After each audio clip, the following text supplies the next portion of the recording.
Tuh, ini kita malam ini setelah perbaikan mesin las, kita betulin servo.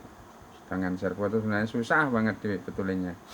Setelah kita lakukan pembongkaran, kita cek karbon brush, terus lilitan dan lain-lainnya, kita perbaikin. Nah, sekarang kita uji coba.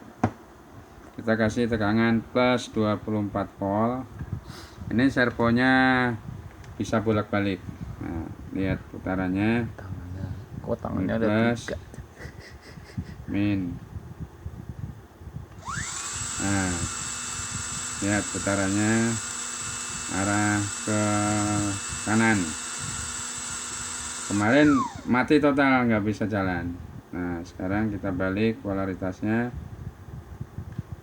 Nah, kita balik. Nah, putaran terbalik. Nah, di sini ada motor dan gearboxnya. Kemarin gearboxnya seret dan lain-lainnya. Setelah kita perbaikin, terus gulungannya kita lilit ulang, baru kemudian kita tes hasilnya. Oke, jadi servo udah jadi, tinggal pasang di mesin. Oke, terima kasih.